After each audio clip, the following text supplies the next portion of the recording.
Good morning everyone. मैं Himanshu Singh Saket IAS के YouTube channel पे आपका स्वागत करता हूं। आज हम लोग का आरओ जो टेस्ट श्रृंखला चल रही है, इसमें सेट नंबर हमारा 13 है। ओके, ज्योग्राफी और जो एग्रीकल्चर है, इंडियन एग्रीकल्चर, इससे रिलेटेड कुछ महत्वपूर्ण प्रश्नों को हमने इसमें शामिल किया है। ठीक है ना, पीछे हम 12 सेट इसके कर चुके हैं, तो उनको आप लोग प्लेलिस्ट पे जाके देख सकते हैं। ठीक है, और आपको ज्योग्राफी कि जो कंप्लीट आपके क्वेश्चन तैयारी, आपका रिवीजन, ठीक है ना, वो आपको इस प्लेलिस्ट से इजी पड़ेगा आपको तैयारी करने में। क्लियर है? ओके, तो अपनी तैयारी को कंटिन्यू रखें और लगातार रिवीजन और प्रैक्टिस करते रहें। ओके, चलिए स्टार्ट करते हैं हम लोग क्वेश्चन नंबर 1 से। क्वेश्चन नंबर 1 क्या है भाई? ओके, 1 है, अलकनंदा के साथ वह नदी कौन सी है जिसके संगम पर रुद्रप्रयाग स्थित है? देखिए, उत्तराखंड जो है राज्य, वहां पे पंच प्रयाग हैं। ठीक है ना, एक तो प्रयाग है जो गंगा और यमुना के संगम पर, यानी इलाहाबाद प्रयागराज में। ओके, और उसके बाद फिर ये पंच प्रयाग जो बहुत महत्वपूर्ण हो जाते हैं। ठीक है ना, तो इन पंच प्रयागों को देखें तो इनकी लोकेशन, इसमें आपको 2-3 पॉइंट्स ध्यान रखना है। पहला तो है इनकी स्थिति कि उत्तर से दक्षिण के क्रम में क्या है। तो इनकी स्थिति में अगर हम बात करें तो देखिए, सबसे उत्तर में कौन सा प्रयाग पड़ेगा? इसमें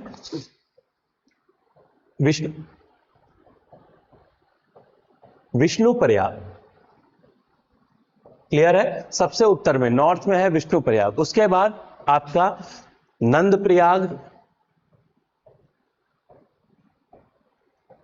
उसके बाद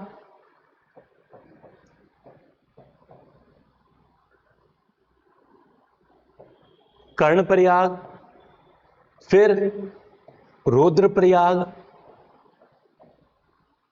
और उसके बाद देव प्रयाग। क्लियर है भाई? ओके, तो उत्तर से दक्षिण के क्रम में इन पांचों पंच प्रयागों को आपको याद रखना है। क्लियर? तो विष्णु प्रयाग, देखिए विष्णु प्रयाग में क्या है, आपकी जो अलकनंदा, मेन जो मुख्य स्ट्रीम है वो अलकनंदा जो उत्तर दिशा से इधर आ रही है, सतोपंथ ग्लेशियर है वहां पे। ओके, उस सतोपंथ ग्लेशियर से, कौन सा ग्लेशियर? सतोपंथ हिमनद जो है, इससे अलकनंदा यहां से ओरिजिनेट हो रही है। मेन स्ट्रीम आपकी हो गई है अलकनंदा, और ये आगे जब बढ़ती है तो इन पंच प्रयागों पे ये विभिन्न अपनी सहायक नदियों से मिलती है। ठीक है ना, तो उनके संगम पर ही ये पंच प्रयाग बने हुए हैं। जैसे अगर हम बात करें, सबसे पहले आपकी यहां पर आके मिलती है, ये है आपकी धौली गंगा। कौन सी? धौली गंगा। ये नदी यहां विष्णु प्रयाग में आके इससे मिलती है, किससे? अलकनंदा से। क्लियर? इसके बाद आपका आता है नंद प्रयाग में नंदाकिनी रिवर, नंदाकिनी। ओके, नंदाकिनी नदी कहां पे मिलती है? आपकी नंद प्रयाग में आके, तो याद करना इसको इजी होगा। कर्ण प्रयाग में बात करें, एक और नदी जो है वो कर्ण प्रयाग में आके मिलती है, इसका नाम है पिंडार। ये पिंडार ग्लेशियर से निकल के आके फिर यहाँ पे कर्ण प्रयाग में मिलती है। क्लियर है? तो ये हो गया आपका पिंडार रिवर। इसके बाद आगे चले हम लोग रुद्र प्रयाग की बात करें, तो रुद्र प्रयाग में यहां से इस अलकनंदा की अगर हम बात करें तो राइट हैंड ट्रिब्यूटरी एक नदी आगे मिलती है। कहां पे? इस रुद्र प्रयाग में, और इसका नाम क्या है भाई? मंदाकिनी रिवर। यहां पे मैं लिख दे रहा हूं, मंदाकिनी रिवर नदी। ओके, ये चोराबाड़ी ग्लेशियर जो है, चोराबाड़ी ग्लेशियर, उससे ये ओरिजिनेट होके आ रही है, और यहां पर आपका रुद्र प्रयाग में अलकनंदा की मुख्य धारा से मिलती है। क्लियर? और इसके बाद अगेन इसी के नीचे ही राइट हैंड पर आपकी एक नदी और आके मिलेगी, और वो कहां पे मिलेगी? देव प्रयाग में। और ये है आपकी, जिसको हम लोग बाद में गंगा के नाम से जानते हैं, ये है भागीरथी। सबसे महत्वपूर्ण नदी इसकी भागीरथी। ओके, ये यहां पे देव प्रयाग में आके किससे मिल रही है भाई? अलकनंदा नदी से। तो ये आपके पंच प्रयाग हैं, और इन पंच प्रयागों पे कौन कौन सी नदियां आके मिलती हैं ये महत्वपूर्ण है, तो इनको ध्यान रखिएगा। क्लियर है? इसी भागीरथी नदी के पास एक भिलंगना नदी है जो आगे इससे मिलती है, और उसी के समीप भागीरथी पे ही आपका टिहरी डैम बना हुआ है। टिहरी बांध का नाम सुने होंगे आप लोग, जो इंडिया का टॉलेस्ट, सबसे ऊंचा बांध है, लगभग 260.5 हाइट है उसकी, और मीटर में। ओके, तो ये पॉइंट आपको याद रखना। अब इसमें कहा है किसके संगम पर रुद्र प्रयाग मतलब रुद्रप्रयाग पे जो नदियां आके मिल रही है, कौन सी नदियां है वो, ये क्वेश्चन पूछा। रुद्रप्रयाग में देखें ये रुद्रप्रयाग है और यहाँ पे कौन सी नदी आके मिल रही है आपकी, मंदाकिनी रिवर। तो Mandakini is the correct answer हो जाएगा आपका, मिलती है। क्लियर है? तो आई होप आपको ये पंच प्रयाग, इनकी लोकेशन और इनके संगम, जो इनका 5 मेजर कॉन्फ्लुएंस है, वो समझ में आया होगा। आगे चलते हैं हम लोग। क्वेश्चन नंबर 2 क्या कह रहा है, यहां पे कुछ खनिज दिए गए हैं और इधर उनके उत्पादन क्षेत्र हैं, ठीक है ना। तो भारत के प्रमुख खनिज क्षेत्र जो है, ये महत्वपूर्ण टॉपिक है, क्वेश्चन इससे जरूर ही आता है, ठीक है। तो इसमें हम बात करते हैं इधर इन खनिजों के नाम और इधर आपका ये लोकेशन है। देखिए बादाम पहाड़ी जो है आपका, ये ओडिशा में, कहां पर है भाई, ये ओडिशा में, ठीक। ये जो बादाम पहाड़ियां हैं, ये मुख्य रूप से अगर हम बात करें, ये आयरन ओर के लिए बड़ी फेमस है, ठीक है ना। लौ अयस्क के जो भंडार है वो इन क्षेत्रों में मिलते हैं। और लौ अयस्क में भी बात करें, जो हेमेटाइट है ना, लौ अयस्क hematite, okay, hematite, siderite, limonite, इस तरीके के, तो इनसे लोहा निकाला जाता है, ठीक है ना। ये लौ के अयस्क है। तो बादाम पहाड़ियों में ये बड़ी मात्रा में मिलते हैं लौ अयस्क। क्लियर है? कहां पे हो गया ये, ओडिशा में। छिंदवाड़ा, तो छिंदवाड़ा ये हो गया आपका जो मध्य प्रदेश वाला रीजन है, ठीक। उसमें बात करें तो छिंदवाड़ा जो है, छिंदवाड़ा के पास ही बालाघाट वाला जो एरिया है, तो छिंदवाड़ा और बालाघाट ये दोनों ही रीजन जो है आपके मैग्नीज के लिए बड़े महत्वपूर्ण है। ध्यान रखिएगा, छिंदवाड़ा के साथ साथ बालाघाट भी आप याद रखिएगा। यहीं पे मैं लिख दे रहा हूं बालाघाट, बालाघाट मध्य प्रदेश में, ये दोनों। और ये किसके लिए प्रमुख है भाई, मैग्नीज के लिए। मैग्नीज का उत्पादन यहाँ पे सर्वाधिक किया जाता है, ठीक है ना। ओके, आगे बढ़ते हैं हम लोग। हजारीबाग, हजारीबाग जो प्लेट्यू है, ओके, झारखंड वाला जो एरिया है, ओके, पूर्वी सिंहभूम वगैरह जो उन सब क्षेत्र में बात करें, तो हजारीबाग जो है ये अगर हम देखें यहाँ पे, इसको हजारीबाग में ही इसी प्लेट्यू में एक लोकेशन है, माइन है कोडरमा, कोडरमा माइन, ओके। कोडरमा जो है, इसका नाम याद रखिएगा, कोडरमा। कोडरमा ये माइका के लिए, माइका बोले तो अभ्रक, माइका, ये इसके लिए बड़ा फेमस है। इंडिया में ये अकेले ही लगभग टोटल जो अभ्रक होता है उसके उत्पादन का 50% कंट्रीब्यूट करता है। क्लियर है? तो अभ्रक के प्रोडक्शन में ये हजारीबाग का ये कोडरमा जो है ये बड़ा महत्वपूर्ण हो जाएगा। राज्य का नाम हो गया झारखंड, ओके। और अंततः सॉरी, और दूसरा लास्ट चलते हैं हम लोग मौसाबानी। मौसाबानी है, ये भी आपका झारखंड में पड़ेगा, वही सिंहभूम डिस्ट्रिक्ट जो है। और उस झारखंड में अगर हम देखें मौसाबानी किसके लिए फेमस है, तो यहाँ पे तांबा कॉपर जो है उसके लिए ये खाने जानी जाती हैं। क्लियर है? ओके, तो ये इनकी लोकेशन हो गई है, ये जो दिए गए हैं आपके, और उनसे कौन से अयस्क या खनिज जुड़े हुए हैं वो है आपके। क्लियर? तो इसको अगर हम मैच करना चाहें, आंसर क्या हो जाएगा, 4 1 2 3, 4 1 2 3, option B correct answer. Okay, आगे बढ़ते हैं हम लोग क्वेश्चन नंबर 3 पे। निम्नलिखित में से कौन सा एक पारिस्थितिकी तंत्र पृथ्वी के सर्वाधिक क्षेत्रफल पर फैला हुआ है? ओके, देखिए पृथ्वी पे आपको पता होगा लगभग यहाँ पे जो पृथ्वी का टोटल एरिया है उस पे 71% जो पार्ट है वो किसका है भाई, वाटर, ओके, ओशियन और बाकी चीजें जो मिला के आपका 71% भाग में जल फैला हुआ है, ठीक है ना। तो इतने बड़े एरिया में जो ये वाटर है, उसी के बेसिस पे अगर हम बात करें तो जो बेसिकली आपके जो बड़े महासागर हैं, जैसे प्रशांत महासागर हो गया, अटलांटिक हो गया, हिंद महासागर हो गया, सदर्न ओशियन हो गया, ये सारे टोटल मिला के ये कंट्रीब्यूट कर रहे हैं 71%, ठीक है।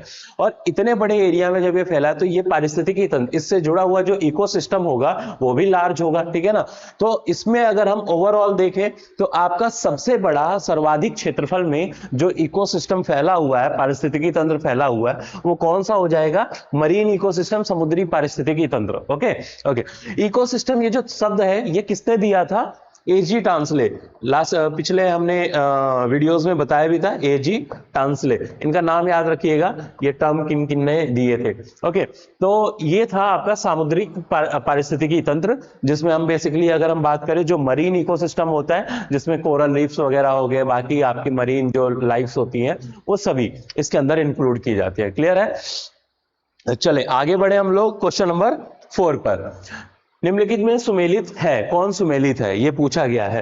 तो देखिए इसमें हम बात करें हरित क्रांति की। हरित क्रांति का आपका संबंध आपने सुना होगा, ठीक है ना, ये जो हमारा 60 का डिकेड था, ठीक है ना, उसी समय लगभग 1967 के करीब इंडिया में ग्रीन रेवोल्यूशन आता है, ओके, जिसमें MS स्वामीनाथन इसके प्रणेता होते हैं। कौन? MS स्वामीनाथन, ठीक है, इसीलिए इनको हरित क्रांति का जनक भी माना जाता है भारत में, ठीक। और इन्होंने हरित क्रांति में बेसिकली हमने खाद्यान्न जो फसल थी, मुख्यतः गेहूं वगैरह, इनके प्रोडक्शंस के लिए ये रेवोल्यूशन चलाया गया था, ठीक है, ताकि हमारी डिपेंडेंसी जो गेहूं का आयात, गेहूं इन चावल का आयात किया जाता था दूसरे देशों से, वो डिपेंडेंसी हम कम कर सकें, ठीक है ना। आपको अगर ग्रीन रेवोल्यूशन के बैकग्राउंड में पता होगा तो पहले हम लोग हमारा मैक्सिमम जो गेहूं आयात कर रहे थे उस पर डिपेंडेंसी हमारी अमेरिका जैसे देशों पे बनी हुई थी, ठीक है, और अमेरिका इसी का गलत फायदा उठाता था, ठीक है। तो उस डिप्लोमेसी को चेंज करने के लिए और जो हमारी डिपेंडेंसी है, आत्मनिर्भरता इस कृषि के क्षेत्र में प्राप्त करने के लिए खाद्यान्न फसलों के संदर्भ में हमने ये ग्रीन रेवोल्यूशन चलाया, जिसमें मुख्य लीड रोल कौन निभाया? MS स्वामीनाथन, ठीक है। तो इसको ध्यान रखिएगा। तो हरित क्रांति का संबंध तिलहन उत्पादन से नहीं बल्कि ये खाद्यान्न फसलों से है, खाद्यान्न उत्पादन मुख्य रूप से गेहूं वगैरह, ओके। नीली क्रांति जो है, ब्लू रेवोल्यूशन, नीली क्रांति का संबंध होता है हमारा जो जलीय पारिस्थितिकी तंत्र और उससे उत्पन्न होने वाले जो उत्पाद होते हैं, ठीक है ना। इसमें चाहे हम मरीन भी ले सकते हैं और आपके जो वाटर बॉडीज होती है उनसे जो हमें उत्पादन होता है, ठीक है ना, जैसे फिशरीज वगैरह हो गया, ओके, झींगा वगैरह, ये सारी चीजें और बहुत सारे जो प्रोडक्ट होते हैं जिनका हम लोग कंजम्पशन कर सकते हैं, ठीक है ना। तो वो उनके प्रोडक्शंस के लिए जो रेवोल्यूशन ये स्टार्ट किया गया, ये क्या था भाई? आपका नीली क्रांति। क्लियर है? ओके। तो ये कृषि के खाद्यान्न में वृद्धि से ये रिलेटेड नहीं है, ओके। तो ये हो गया हमारा ब्लू रेवोल्यूशन। गुलाबी क्रांति की बात करें, पिंक रेवोल्यूशन। पिंक रेवोल्यूशन जो है मुख्यतः आपका झींगा मछली वगैरह उत्पादन में वृद्धि करने से, ओके। और अनियन जो होता है, प्याज वगैरह के उत्पादन, ये भी गुलाबी क्रांति से जुड़ा है, तो इनको देख सकते हैं आप। श्वेत क्रांति की बात करें, जो व्हाइट रेवोल्यूशन, फ्लड रेवोल्यूशन भी इसको कहते हैं हम लोग, तो ये दुग्ध उत्पादन में वृद्धि से संबंधित है। तो ये भी सही है, ये भी सही है। श्वेत क्रांति अगर इसके जनक के रूप में हम बात करें तो इंडिया में वर्गीज कुरियन, ओके, ये इसके फादर के रूप में जाने जाते हैं, जनक के रूप में जाने जाते हैं, ठीक है ना। श्वेत क्रांति के जनक कौन हो गए? वर्गीज कुरियन, ओके। और दुग्ध उत्पादन में वृद्धि इनका लक्ष्य था। तो इसमें अगर हम देखें ऑप्शन 3 और 4 करेक्ट है, बाकी ये ऊपर के 1-2 गलत है। तो 3, 4 इज द करेक्ट आंसर। सही पूछा है ना, ओके। नेक्स्ट चले भाई क्वेश्चन नंबर 5 पे। सूची 1 को सूची 2 से सुमेलित करना है। इसमें देखते हैं क्या है, ओके। इधर आपके कुछ प्रैक्टिसेस दी गई हैं एग्रीकल्चर की और यहां पे दिए गए हैं वो किससे रिलेटेड है, ओके। देखिए एपीकल्चर, एप जो होता है ये संबंध एक लैटिन वर्ड है जिसका मतलब होता है बी मतलब मधुमक्खियां जो हो गई आपकी, हनी बी से बेसिकली उनके पालन से, उत्पादन से संबंधित। तो एपीकल्चर का जो रिलेशन होता है वो किससे होता है? मधुमक्खी पालन से। क्लियर है, ओके। और उसी से फिर बाद में मधुमक्खी पालन, उससे ही फिर शहद वगैरह बनाते हैं, पता होगा आपको, ठीक है।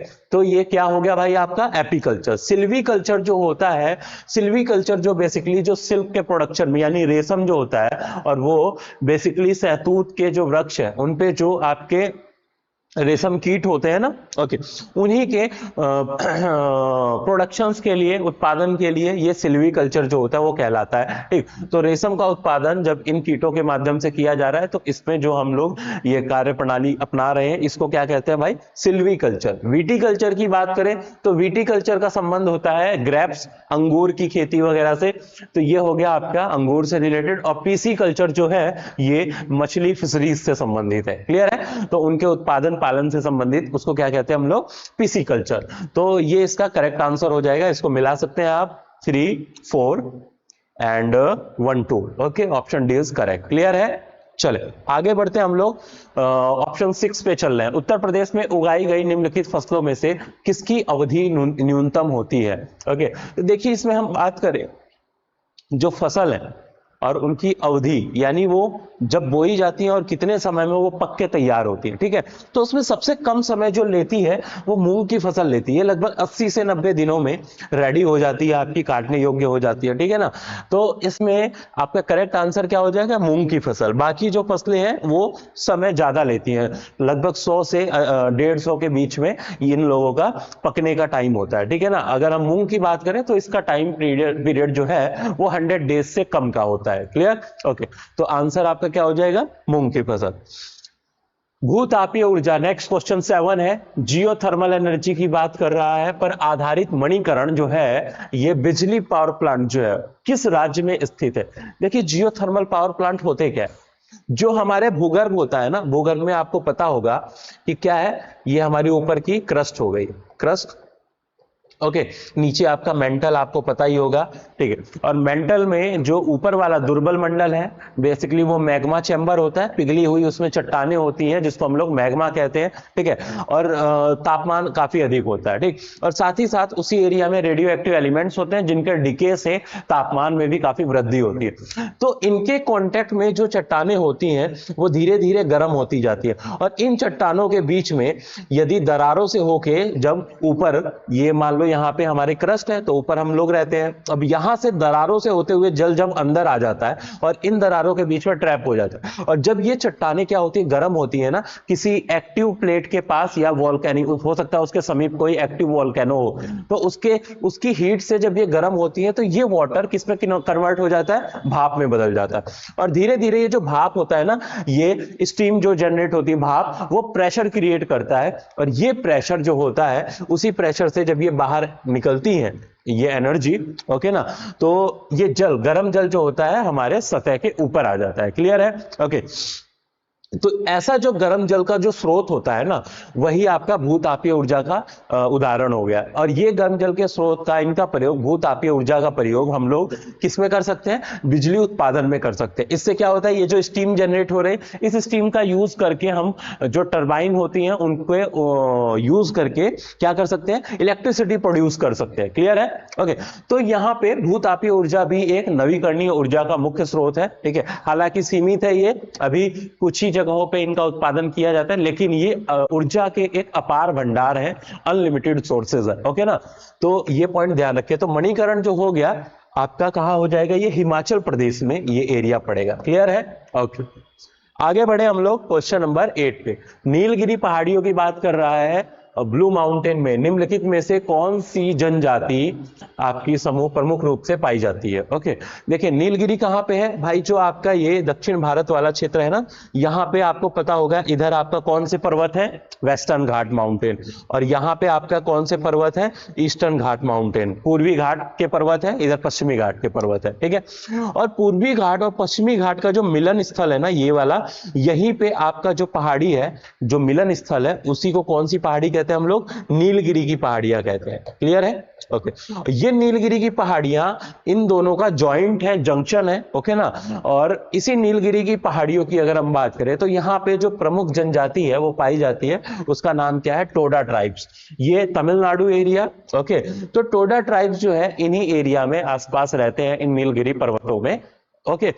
आगे हम बात करें कुछ अन्य जनजातियां, जैसे लंबाड़ा दी गई है। लंबाड़ा जो है एक तरीके की ये आपकी बंजारा टाइप की ट्राइब्स है, बंजारा जो होते हैं ना, वैसी जनजाति है, ये उस समुदाय से रिलेटेड है। और ये मुख्यतः आपका आंध्र प्रदेश हो गया, आंध्र प्रदेश और तेलंगाना, इस क्षेत्र में मिलते हैं लंबाड़ा। तो ये हो गया आपका इस क्षेत्र से संबंधित। गोंड के बारे में तो आपको पता ही होगा। गोंड मुख्य रूप से अगर हम बात करें, महाराष्ट्र, गुजरात, उड़ीसा, बिहार, इन मध्य भारत के क्षेत्रों में ये फैले हुए हैं, ठीक है ना, गोंड जनजाति।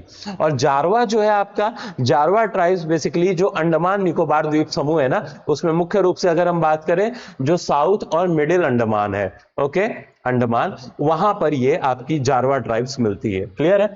तो यहाँ पे टोडा ट्राइब्स जो है वही आपकी नीलगिरी पहाड़ियों से संबंधित है। Clear, okay. आंसर आपका डी। आगे चले क्वेश्चन नंबर 9 पर। 9 क्या कहता है भाई, भारत के निम्नलिखित व्याघ्र आरक्षित क्षेत्रों को उत्तर से दक्षिण के क्रम में अरेंज करना है। व्याघ्र बोले तो टाइगर रिजर्व, ये टाइगर रिजर्व क्षेत्रों की बात की जा रही है, ओके, यहां पे देखिए कुछ टाइगर रिजर्व से रिलेटेड, जैसे टाइगर प्रोजेक्ट कब चलाया गया था भाई, ये 1973 में चलाया गया था। ओके, 1973 में ये प्रोजेक्ट चलाया गया।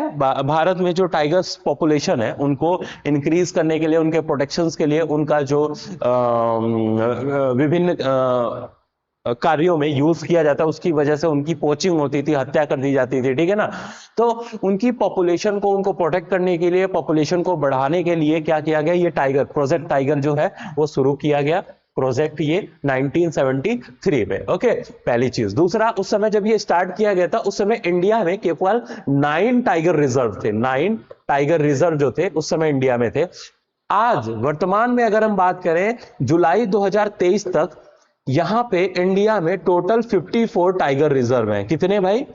54 टाइगर रिजर्व है, व्याघ्र आरक्षित क्षेत्र है। क्लियर है? ओके, जिसमें अभी रिसेंटली हम बात करें, ये जो अक्टूबर मंथ चल रहा है, तो गोवा जो है वहां पे गोवा गवर्नमेंट ने इसको, इस एरिया को अपने नोटिफाई किया है, जिसमें एक वो अगला टाइगर रिजर्व इंडिया का जो 55th टाइगर रिजर्व है, उसको हो सकता है इसी मंथ में वो ऐड कर दे, तो भारत में टोटल 55 टाइगर रिजर्व हो जाएंगे, ठीक है ना।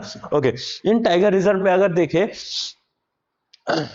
तो सबसे अधिक अगर हम देखें जो ये 2023 है, अभी तो इनकी जनसंख्या बढ़ गई है, ठीक है ना, लगभग 3090 या 95 के करीब कुछ ऐसे है। आप इनकी पॉपुलेशन देख लीजिएगा एक बार। ओके, अगर मैं बात करता हूं कि कौन से राज्य जो है वो टाइगर पॉपुलेशन में सबसे अधिक है, ओके, तो इसमें देखिए, ध्यान रखिए, सबसे अधिक जो टाइगर पॉपुलेशन है वो कहां पर मिलता है भाई?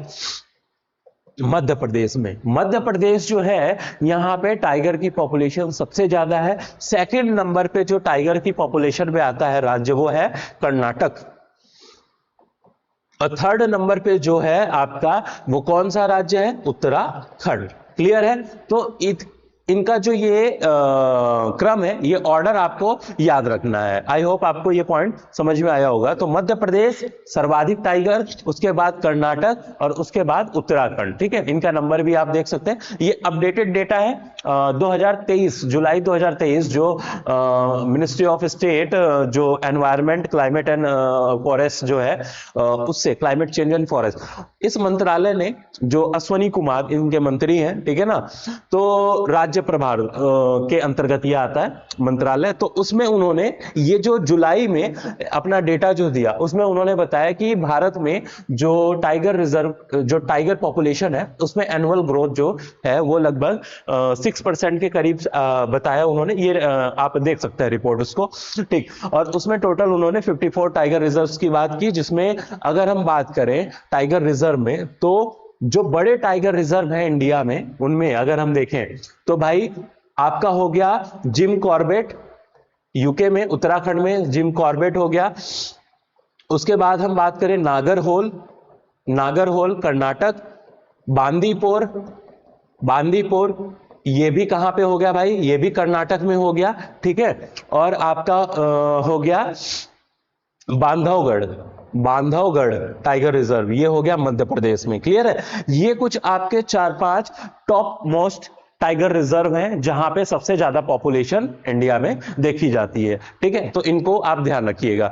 तो अब यहां पे चलते हैं हम लोग, ये ओवरऑल बातें हो गई टाइगर रिजर्व के बारे में। अब उत्तर से दक्षिण की ओर इनको अरेंज करना है। क्लियर है? तो उत्तर की दक्षिण में क्रम में देखें तो मैं यहां छोटा सा एक मैप बना दे रहा हूं, रुको इसको क्लियर ही कर दूं क्या? क्लियर, हाँ। यहां पे देखिए, सबसे पहले है दुधवा। दुधवा जो है हमारा जो उत्तर प्रदेश है ना, वहां पे अगर हम देखें तो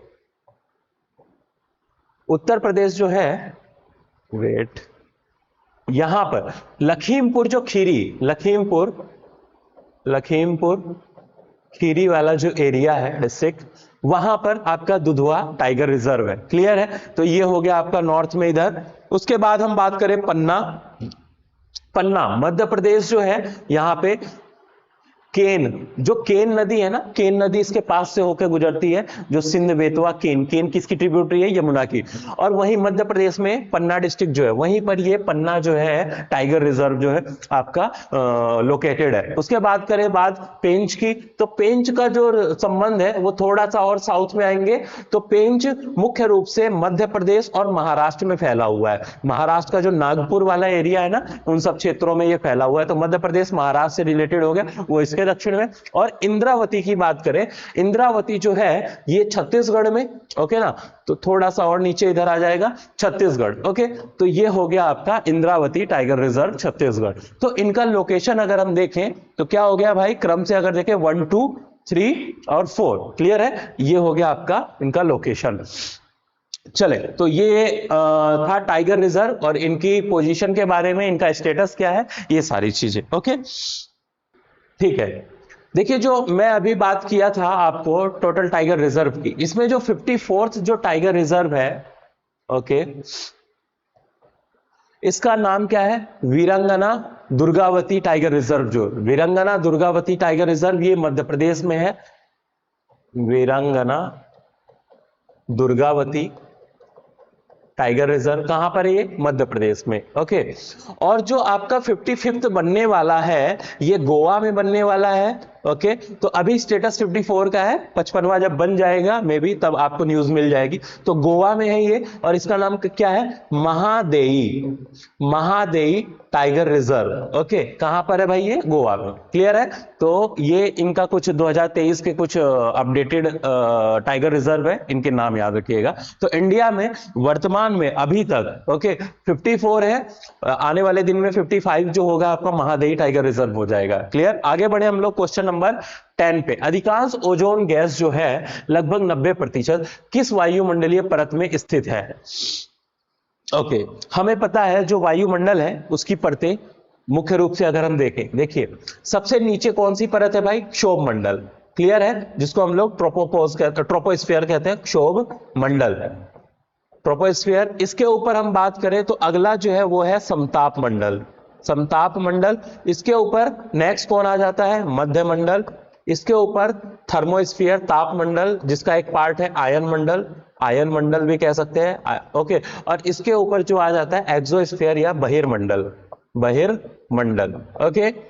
तो ये जो है आपके 5 लेयर है किसकी, वायुमंडल की, हमारे एटमॉस्फेयर की। अब इसमें अगर हम देखें, इसमें क्या कह रहा है, अधिकांश ओजोन, ये जो समताप मंडल है ना, समताप मंडल की ये जो सीमा है, यहां पे मैक्सिमम जो है समताप मंडल के नीचे यानी निचली सीमा पे जो मैक्सिमम ओजोन गैस है उसका कंसंट्रेशन देखने को मिलता है। लगभग 90% ओजोन गैस अकेले इस वाले एरिया में पाई जाती है। इसीलिए हम लोग इस एरिया को, समताप मंडल का ये जो निचली परत है, इसको हम क्या कहते हैं, ओजोन परत भी कहते हैं, इसी वजह से ओजोन परत। तो ओजोन परत किसका भाग है भाई, ये समताप मंडल का ही भाग है, क्लियर है, ओके।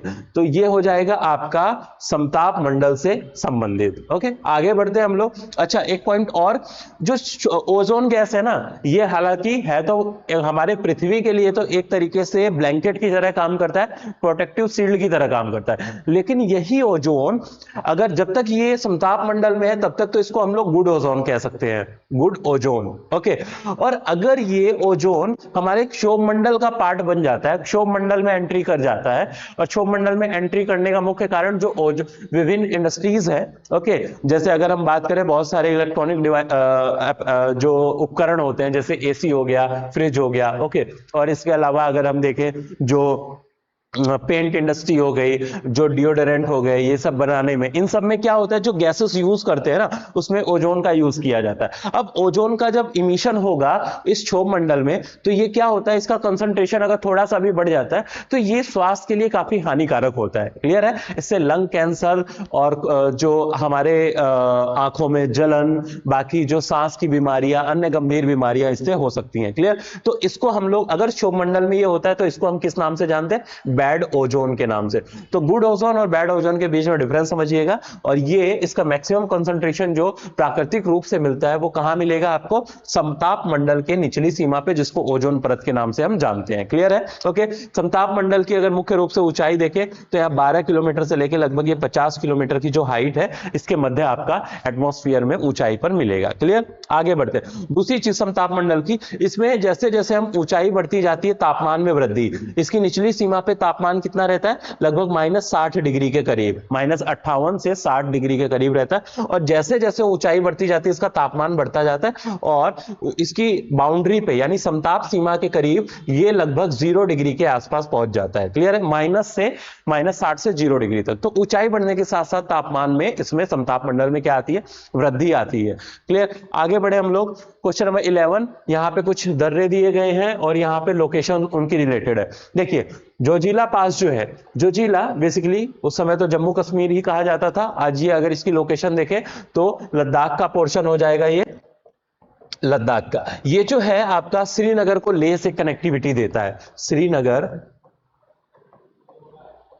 को लेह से कनेक्ट कर रहा है। क्लियर है? जोजिला पास। तो यहां पे आपको ये ध्यान रखना है किससे रिलेटेड हो गया आपका, जम्मू कश्मीर से। शिपकीला की बात करें हम लोग, शिपकीला ये हिमाचल प्रदेश का एक महत्वपूर्ण दर्रा। इस दर्रे से आपको पता है एक नदी जो है भारत में प्रवेश करती है, क्या नाम है उसका भाई, सतलज रिवर, सतलज नदी, वो इसी दर्रे से भारत में होकर प्रवेश करती है। तो ये आपका हो गया हिमाचल प्रदेश का एक महत्वपूर्ण दर्रा। लिपुलेख की बात करें, लिपुलेख दर्रा बड़ा महत्वपूर्ण दर्रा उत्तराखंड में ये स्थित है। उत्तराखंड का जो ये पूर्वी इलाका है, इसमें अगर हम बात करें, इसका ऊपर पूरब की तरफ जो डिस्ट्रिक्ट है पिथौरागढ़, उत्तराखंड का डिस्ट्रिक्ट है पिथौरागढ़। ये पिथौरागढ़ को कनेक्टिविटी दे रहा है इधर तिब्बत चाइना से, तिब्बत चाइना वाला जो रीजन है। क्लियर है? तो ये हो गया आपका उत्तराखंड से। और नाथुला, नाथुला जो है आपका ये सिक्किम में, सिक्किम जो ये वाला एरिया है, यहां पे ऊपर नाथुला है, नीचे यहां पे जेलेपला है। नाथुला, नाथुला और जेलेपला, जेलेपला। ओके। ये जो नाथुला दर्रा है, यहां पे कनेक्टिविटी किसको, सिक्किम को किससे जोड़ रहा है, ये आपका चाइना तिब्बत से जोड़ रहा है। क्लियर है? तो नाथुला आपका ये वाला एरिया हो गया। ठीक, ओके। तो ये दर्रे बड़े महत्वपूर्ण हैं, इन दर्रों को देख लीजिएगा। इन दर्रों को ला के नाम से भी जाना जाता है, दर्रा के नाम से भी जाना जाता है, धुरा के नाम से भी जाना जाता है। ठीक है ना? और ये रीजनल लैंग्वेज पे अलग अलग नाम इनको बेसिकली दिए जाते हैं।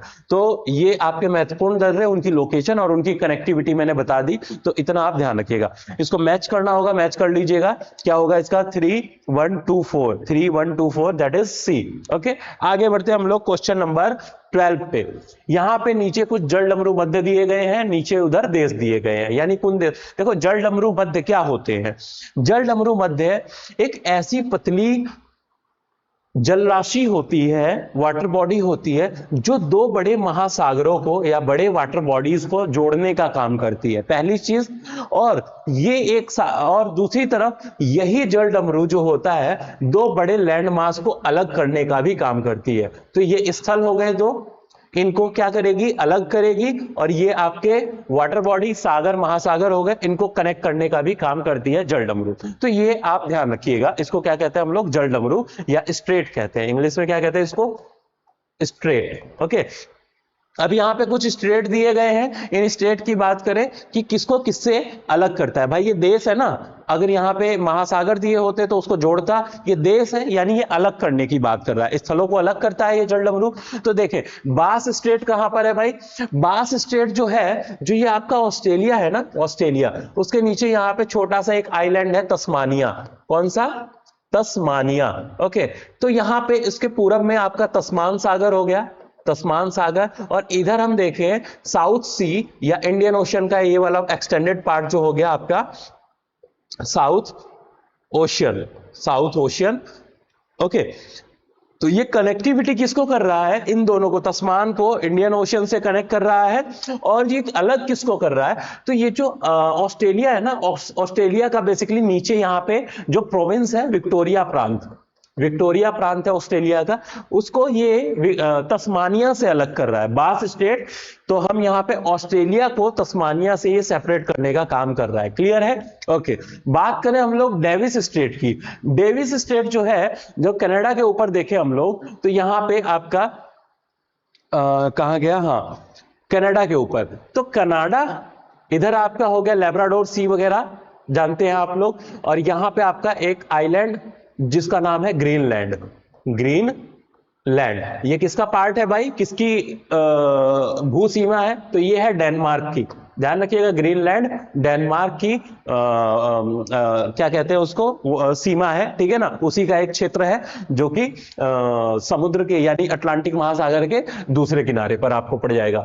तो यहां पे ग्रीनलैंड, नीचे कनाडा, और ऊपर से ये जो जलधारा लेब्राडोर सी से इधर आ रही है, अटलांटिक सागर में मिल रही है आके, इस पतली जलधारा का नाम क्या है, डेविस स्ट्रेट। ओके, ये डेविस जलडमरू जो है ये इन दोनों को कनेक्ट कर रहा है और कनाडा को ग्रीनलैंड से सेपरेट करने का काम कर रहा है। तो यहां सेपरेशन किसका हो गया, कनाडा और ग्रीनलैंड का।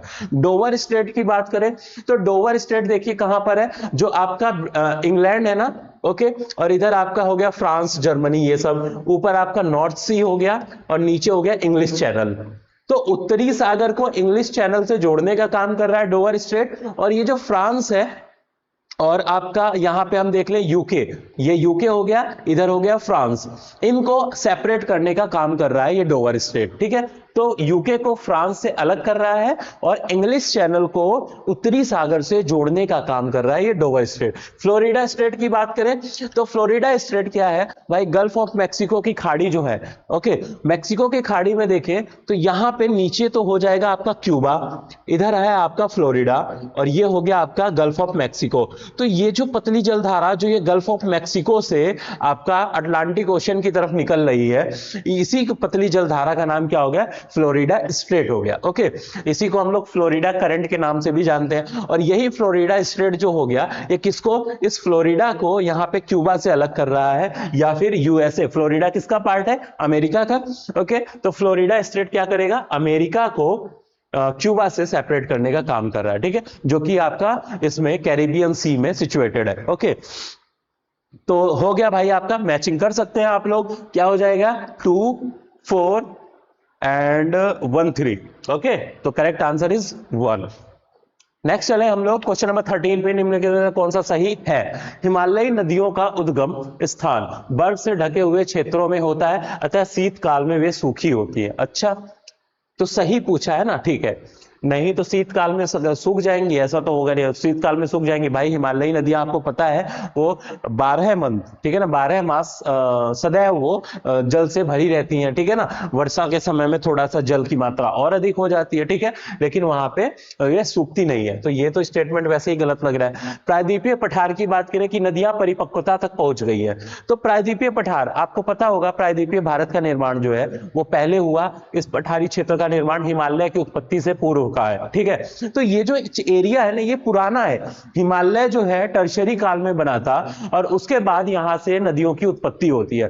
तो निर्माण की दृष्टि से देखें तो अभी ये यंग एज में है, अभी अपनी युवावस्था में, जबकि ये परिपक्वता अवस्था में पहुंच चुकी है, ठीक है ना, परिपक्व मतलब मैच्योर हो चुकी है यहाँ की नदियां, ठीक है। तो एज के हिसाब से अगर हम बात करें तो ये स्टेटमेंट बिल्कुल सही है। ओके, हिमालयी नदियां अपर्दन के सामान्य चक्र की तीनों अवस्थाओं को चित्रित करती हैं। ओके, अपर्दन का सामान्य चक्र क्या है, देखिए जब ये नदियां निकलती हैं तो इनका ढाल, चूंकि पर्वतों से निकल रही ढाल तीव्र होता है, जल की मात्रा और ढाल अधिक होने के कारण क्या होता है भाई, ये उन चट्टानों को तोड़ती हैं। तो सबसे पहले क्या करती हैं, उनका कटाव करती हैं।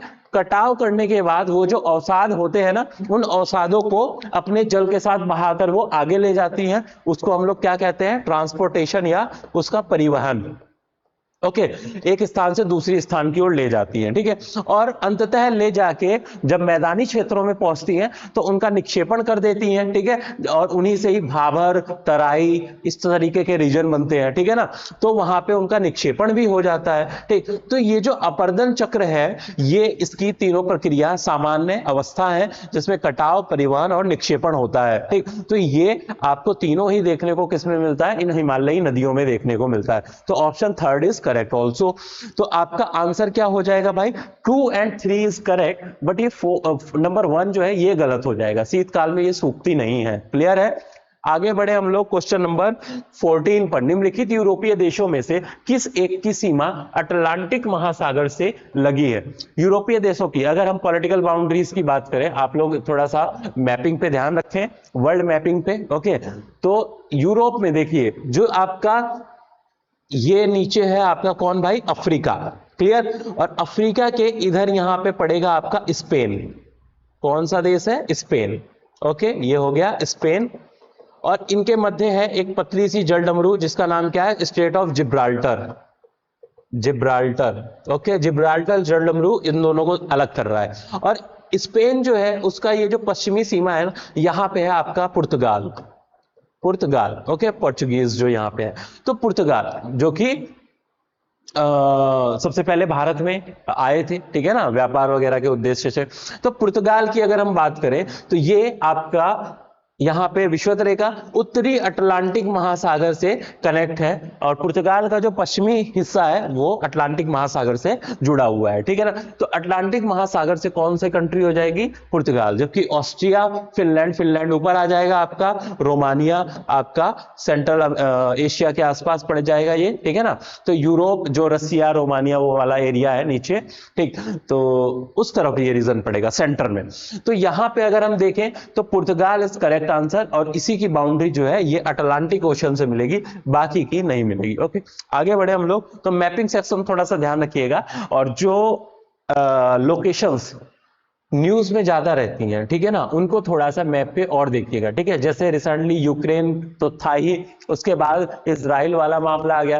तो इजराइल का जो पूरा रीजन है मेडिटेरेनियन के आसपास की जो कंट्री है, ओके ना, जॉर्डन हो गया, सीरिया हो गया, और इसके बाद आपको देखिए तो लेबनान हो गया, गाजा, ये सब, वेस्ट बैंक, कहाँ पे किसकी कौन सी लोकेशन, ये सारा आपको ध्यान रखना है, ठीक है ना। सीधे एग्जाम में इनसे क्वेश्चन देखने को मिल सकते हैं आपको। क्वेश्चन नंबर 15 पे चलते हैं हम लोग। ग्रीनलैंड फ्रांस का एक समुद्र पार भूभाग है। भाई अभी तो हमने बात किया जो डेविस स्टेट की, जब हम बात कर रहे थे तो नीचे कनाडा था, डेविस स्टेट अलग कर रहा था ग्रीनलैंड से। और ग्रीनलैंड किसका पार्ट बताया था मैंने आपको? ये डेनमार्क की टेरिटरी है, डेनमार्क इसकी टेरिटरी है, ना कि फ्रांस की। क्लियर है?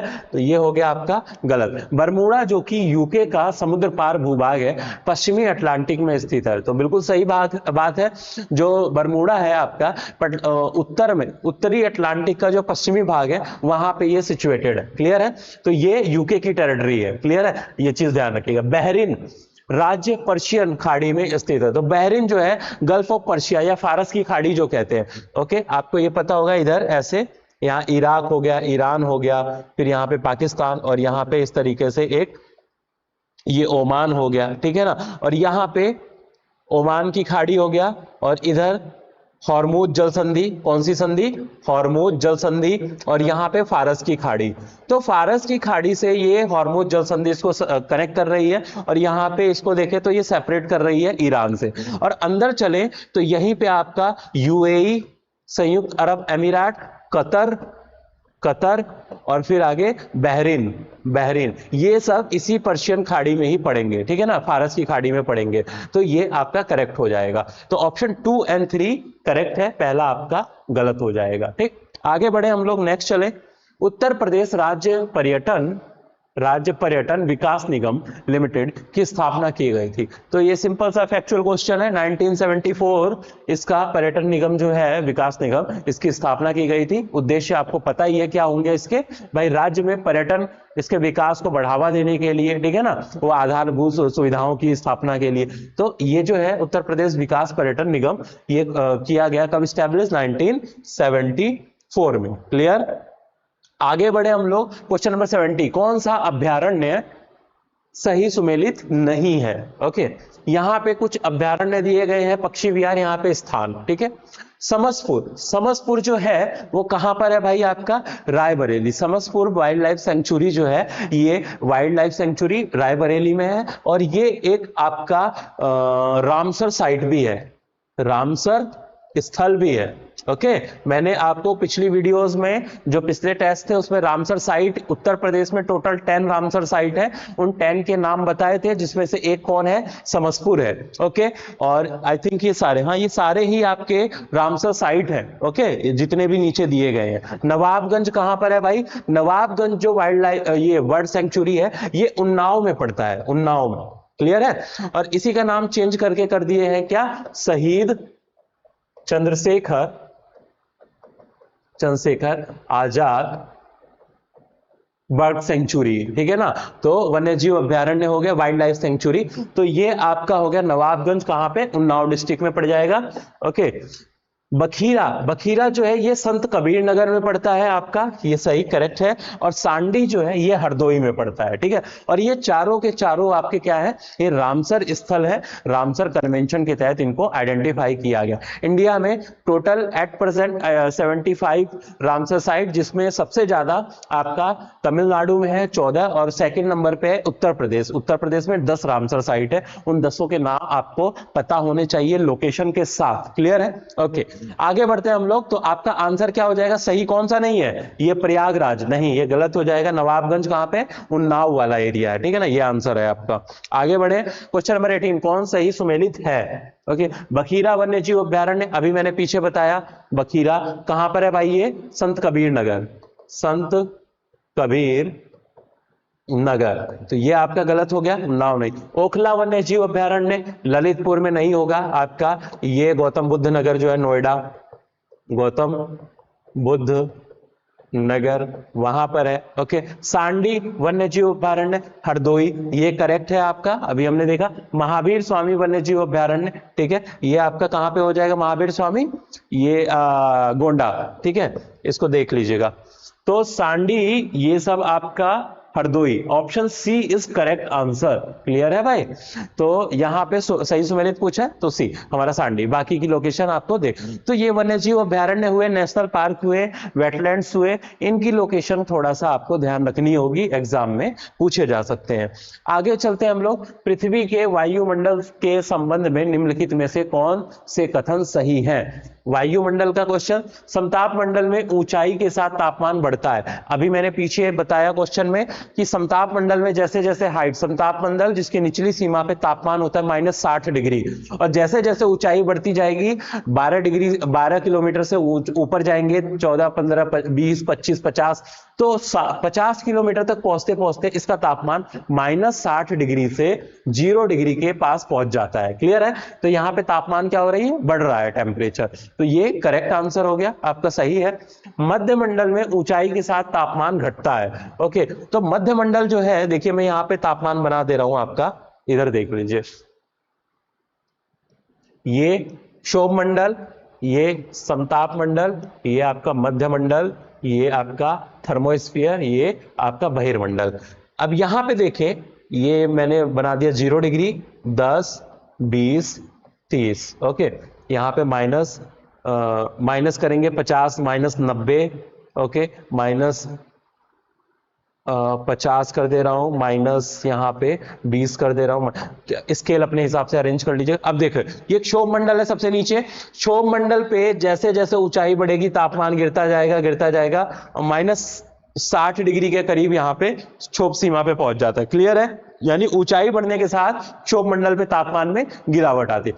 अब क्षोभ सीमा पे क्या होगा भाई, तापमान स्थिर बना रहेगा, ज्यादा उसमें कोई फ्लक्चुएशन नहीं होगा। उसके बाद जैसे ही ऊंचाई बढ़ेगी तापमान में वृद्धि होती जाएगी, और ये कहां तक पहुंच जाएगा, 0 डिग्री तक पहुंच जाएगा। ठीक है, देन फिर हम देखें, फिर पुनः समताप सीमा पे तापमान स्थिर बना रहेगा, और उसके बाद तापमान में फिर गिरावट आएगी ऊंचाई बढ़ने के साथ, और इस जो ये ऊपर है आपका मध्य मंडल, तो मध्य सीमा तक पहुंचते पहुंचते -90 डिग्री टेम्परेचर हो जाता है। यानी मध्य मंडल में ऊंचाई बढ़ने के साथ तापमान गिरता है, और फिर तापमंडल है थर्मोस्फीयर, तापमान अधिक होता है, यहां पे ऊंचाई बढ़ती जाएगी तो तापमान में वृद्धि, तापमान लगभग 1000 डिग्री सेंटीग्रेड के आसपास आ जाता है ताप सीमा पे, थर्मोपोज पे। ओके, उसके बाद टेम्परेचर इंक्रीज कर जाता है। तो इसमें अगर हम मध्य मंडल क्वेश्चन में पूछा है, तो ऊंचाई बढ़ रही है 50 से लगभग 90 किलोमीटर की हाइट पे देखें, ऊंचाई बढ़ रही है लेकिन तापमान में क्या आ रही है, गिरावट आ रही है, माइनस में जा रहा है। ठीक है, तो क्वेश्चन क्या कह रहा है,